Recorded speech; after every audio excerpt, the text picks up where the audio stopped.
Good evening, Sam.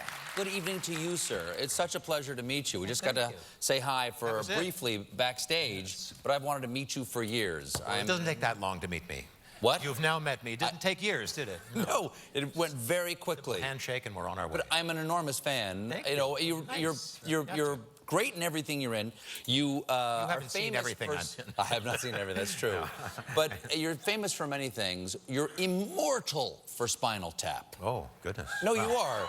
Comedically, you must know that. You must know. I'm sure you've talked about it many times, but you must know that you are comedically immortal for Spinal Tap. You guys almost single-handedly created a genre. It was a fun gig, yeah. Yeah, the idea of not writing a screenplay and just saying, let's make this up as we go along. Was it essential laziness? Yes, absolutely. We were actually, initially, we were given a small chunk of money to write a screenplay, and we said, nuh-uh. And we said, we made a demo version of what we wanted to do. So we did a lot of it. We got a lot of our friends who knew how to improvise, Tony Hendra and Richard Belzer. And was this with Rob Reiner from the beginning? Yes, it was, yeah. And we made a 20-minute version with our own bucks and kind of hawked that around and eventually landed a sale. It was fun. Did people think you were going to take that and make a script out of it? I don't know what they thought. I didn't ask. Were you surprised that it became such an iconic piece of comedy? Yeah, well, it had kind of a limping start. You know, it didn't do much in the theaters. There was one theater in Boston that played it for a year. And a lot of other theaters, you know, where people liked the show and moved on. And came out in 84? 84, 84. Yeah. I had heard about it, and I heard it was fantastic. And it was being played at my college at the time. I was at Northwestern. Yeah. And I went into the auditorium because I said, somebody told me you have to see it. I went in really early because I thought it would be packed with people who were there to see Spinal Tap. Yeah. And it was absolutely jammed with people, but they were there to protest a guy named Adolfo Calero, who was a representative of the Contras when the Sandinistas and the Contras were fighting. Somebody ran up, threw blood on him, the entire thing, a bucket of red paint representing blood. Oh, my God. Everyone got dragged out. Politics ruins everything. And then they ran the movie, and it was me. I was the only one. Did you have a good time? I loved it. Okay, good. I couldn't believe I was the only one who saw it. Anyway, you also were in The Great Mighty Wind. So you're great at playing in a band or musician. Did you, when you were a young buck coming up, did you want to be in a real band?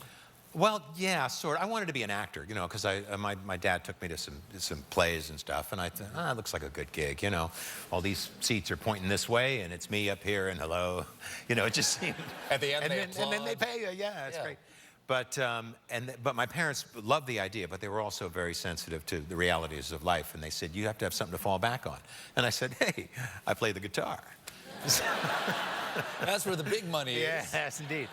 But I found a way to use music in the other stuff, and it all works.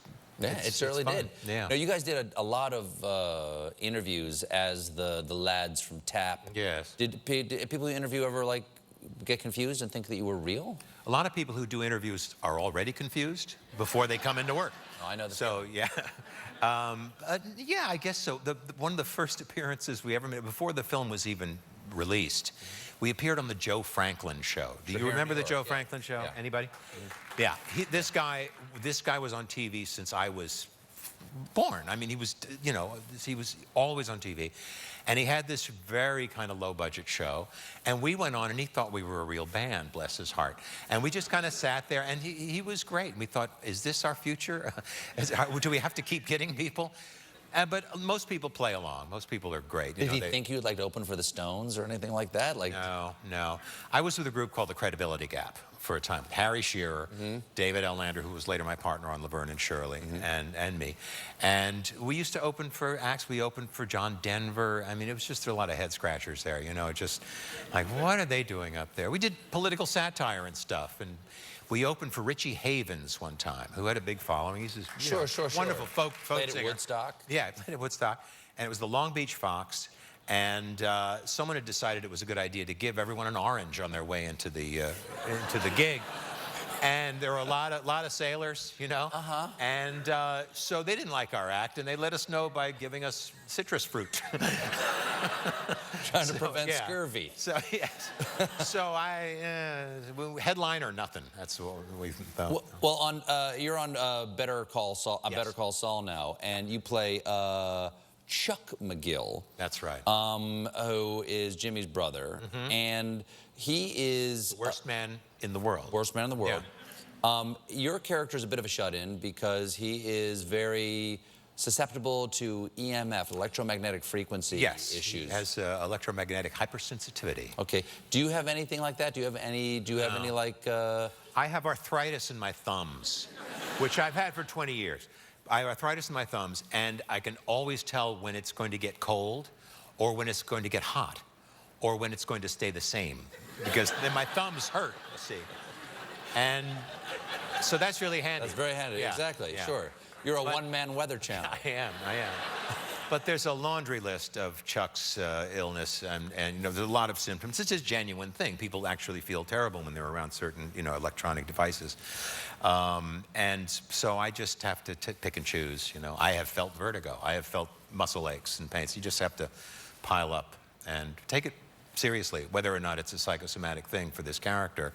He's really feeling it on some level. There are, I mean, there are real people who actually suffer from it? Yeah.